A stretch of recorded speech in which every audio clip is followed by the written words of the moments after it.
हम खिराज तासीन पेश करते हैं पीर तहरीकत रहबर शरीयत हज़रत पीर आलमज़ेब शाह साहब को कि उन्होंने किसी वक्त इतना दुरुस्त और बेहतरीन फ़ैसला करते हुए ये कदम उठाया और आज भी ये रौनकें और ये समारात आपके सामने जलवा फरोज़ हैं।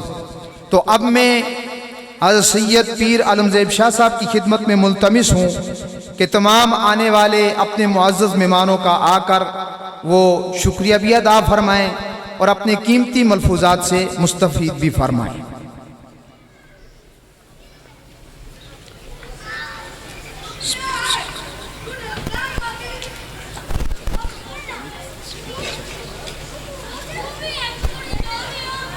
स्पीकर सर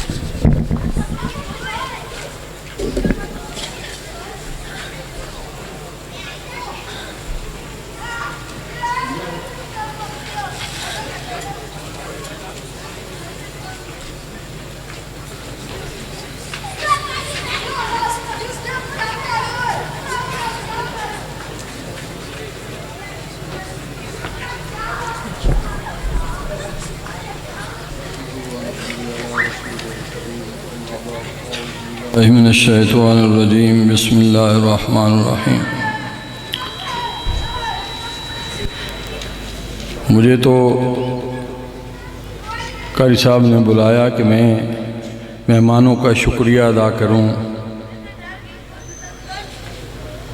मैं तो ये समझता हूं कि ये मदरसा 1973 और 74 में जब ये शुरू किया गया, कैसे मुझे ख्याल आया ये मुझे भी पता नहीं कि यह एक मदरसा, क्योंकि मैं भी नौजवान था। तो बहरहाल अल्लाह रब्बुल इज़्ज़त का एक फ़ैसला था, अल्लाह पाक ने कुछ बड़े लोगों के साथ बैठना था, उनकी सोबत का असर था। उनमें एक मौलाना मोहम्मद उस्मान साहब रहमतुल्लाह अलैह बहुत बड़ी शख्सियत थे, जिनके साथ एक अकीदत थी, मोहब्बत थी। तो अल्लाह रब्बुल इज़्ज़त ने शौक़ कहाँ से पैदा हुआ कि कोई हाफ़िज़ कुरान सुनाने के लिए रमज़ान में नहीं मिल रहा था। तो हज़रत हाफ़िज़ कुरान थे, इस खलाबाट की आबादी में वाहिद हाफ़िज़ कुरान थे। तो मैंने हज़रत को कहा और मैं जज्बाती हो गया और रो पड़ा। तो हज़रत कहने लगे कि मैं इंशाअल्लाह 15 रमज़ान तक अपने यहाँ ख़त्म करूँगा, फिर आपके यहाँ। हालांकि हज़रत तो इतना आस्था पढ़ते थे कि सहरी हो जाती थी। बहरहाल हज़रत ने मेरी हौसला अफजाई की। फिर उसके बाद जल्दी हमको TIP मौलाना ज़ियाउद्दीन साहब के यहाँ से कारी साहब मिल गए, तो सिलसिला शुरू हो गया। अल्लाह रब्बुल इज़्ज़त ने वो कभी मदरसा जमता कभी उजड़ता, सिलसिला चलता रहा। तो मैं उन हज़रात का भी शुक्रिया अदा करता हूँ जिन्होंने इस मदरसे में पहले दिन से जो उसातिज़ा मिले, जो तावन करने वाले मिले, मुखलिस लोग थे, उनकी वजह से अल्लाह रब्बुल इज़्ज़त ने इस सिलसिले को चला दिया। तो अब ये सिलसिला चल रहा है। बड़ी बात है कि कुछ हाफ़िज़ बन जाते हैं, कोई कारी बन जाते हैं। और दुनिया में इस वक्त जो माहौल है, जिस तरह वो पहले मौलाना साहब जो कराची से तशरीफ़ लाए थे फरमा रहे थे कि 1 लाख हाफ़िज़ कुरान बनते हैं। बड़ी खुशी की बात है, लोगों का रुझान है, मदरसे आबाद हैं, खानकाएँ आबाद हैं, मस्जिदें आबाद हैं।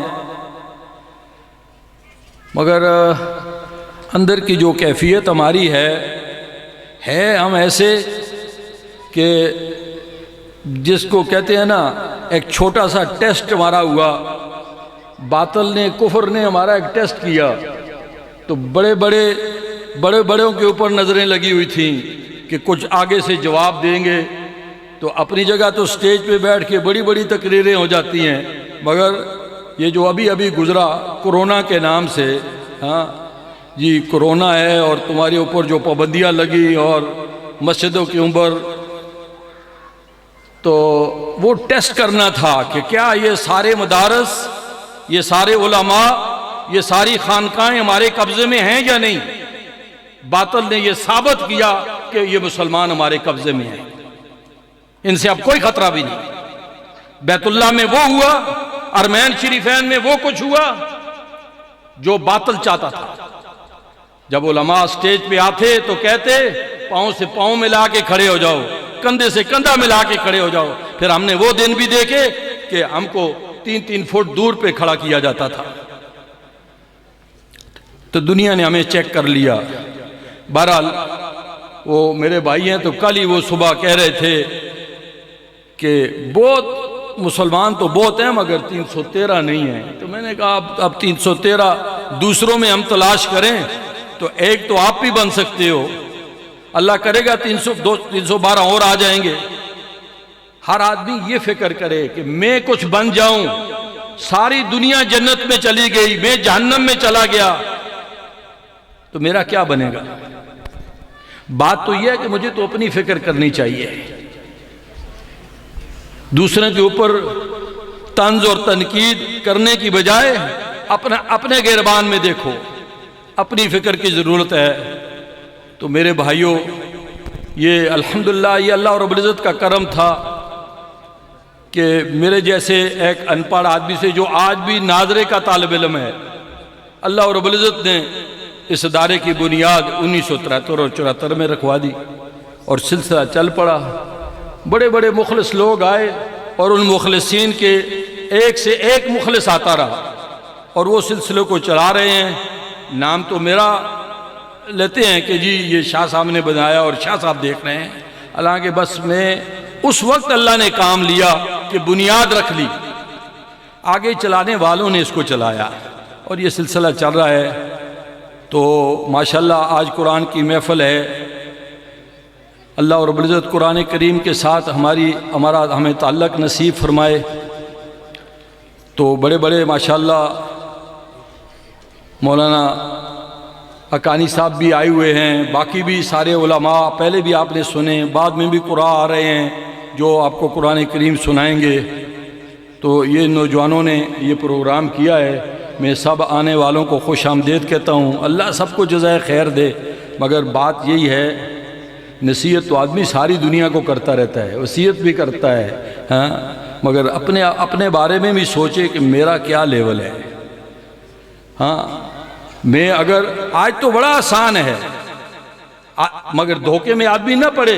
अगर पीर साहब के आगे पीछे एक हजूम है, हटो बटो अटो और बच्चों की आवाज़ें हैं, एक आलिम आ रहा है और उसको हटो और बच्चों की आवाज़ें हैं, बड़ा मजमा है, तो इस धोखे में ना समझे कि जी अब मैं वाकई पहुंच गया हूं। अपने आप को देखना होगा कि अंदर की कैफियत मेरी क्या है। अल्लाह रब्बुल इज़्ज़त अंदर का ताल्लुक़ नसीब फरमा दे। और जब अंदर वाली बात होगी तो फिर तो बात सुनो, फिर तो सारी दुनिया कहे कि ये बड़ा है ना, फिर अब अपने आप को आदमी बड़ा नहीं समझता। मैं तो ये समझता हूँ हम तो गुनाहों की मशीनें हैं, सारा दिन गुनाह किया, बस हमारे पास एक हथियार है कि बस थोड़ा अल्लाह टाइम दे दे तो हम इस्तग़फ़ार कर लें। ये उसने मेहरबानी की कि तौबा कर लो तो माफ़ कर दूँगा। बाकी उलमा माशाल्लाह जो वाज़ करते हैं ये सुनो भी और अमल भी करो और कुरान करीम का शौक़ हो। हमने वहाँ पर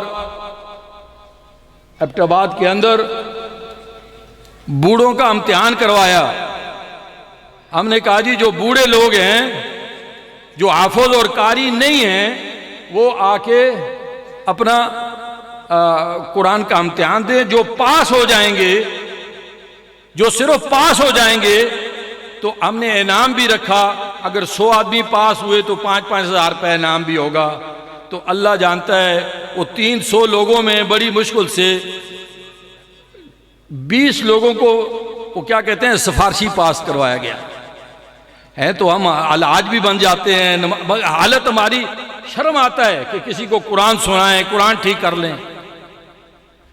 तो मैं अक्सर अपने इन हजरात से भी अर्ज़ करता रहता हूँ कि जो तुलबा बाहर से आते हैं ये तो माशाल्लाह हाफिज और कारी बन जाते हैं, मगर यहाँ का भी तुम्हारे ऊपर कोई हक है कि ऐसा ना हो कि यहाँ पूरी बस्ती का किसी का भी कुरान ठीक ना हो। तो मेरे भाइयों, मैं इंशाअल्लाह आज की इस महफ़िल में कारी फ़खरुल इस्लाम साहब और मौलवी शुएब साहब इन हज़रात को भी कहता हूँ कि यहाँ वही तरह उसी तर्ज पे रमज़ानुल मुबारक में इंशाअल्लाह इम्तिहान करवाएंगे। जितने बूढ़े इम्तिहान देंगे 5-5, 10-10 हज़ार रुपया इनाम मिलेगा, ताकि कुरान उनको वो एजाज़ होगा ताकि उन्होंने कुरान करीम का इम्तिहान पास कर लिया। पूरे खलाबाद टाउनशिप वाले जो भी इसमें आके कारी साहब को, हाफिज और कारियों का नहीं है, अगर हफाज और कुरा भी चाहें तो इंशाल्लाह वहां हमने कुरा का भी मुकाबला कराया था। और उलमा भी, मुझे फख्र है कि उलमा को भी एहसास हुआ। मेरे पास एक बहुत बड़े आलिम आए तो वहाँ हमारी क्लास हो रही थी, तो क्लास में हजरत भी बैठ गए, उनके गनर भी बैठ गए, उनके सेक्रेटरी भी बैठ गए। तो वो बहुत बड़े आदमी थे, उन्होंने कहा जी बाकी तो कुछ हो ना हो, हमें बहुत फ़ायदा हुआ। मैंने कहा कैसे जी? हजरत आपको तो हमने बरकत के लिए आपको सुनाया, सारी क्लास बैठाई आपके सामने। उन्होंने कहा बाकी तो मुझे पता नहीं, मेरे गनरों का भी कुरान गलत है और मेरे सेक्रेटरियों का भी, तो ये तो हर वक्त मेरे साथ रहते हैं, मैं तो इनकी तो फिक्र करूँ ना। तो ये काम तो करने के लिए है मेरे भाइयों, अल्लाह के यहाँ तो बस कुछ काम होगा तो पेश करेंगे ना। तो अल्लाह ताला हमें अमल की तौफीक अता फरमाए। आप सब हज़रात का भी शुक्रिया जो दूर दराज से आए, तशरीफ़ लाए, उलमा का भी और कुरा जो आ रहे हैं उनका भी। और ये ताकि हमें ये सब ये इसलिए कि जी मिस्र के कारी साहब आ रहे हैं, फ़लाँ कारी साहब आ रहे हैं, किस लिए कि शौक़ दिलाने के लिए, ताकि इस मजमे से कुछ 10-20 लोगों को भी शौक़ चढ़ जाए, मैं भी ऐसा कारी बन जाऊँ, मैं भी इस तरह का आलिम बन जाऊँ, तो बस ये हमारी कमाई हो जाएगी। अल्लाह अमल की तौफीक दे। जज़ाकल्लाह जी।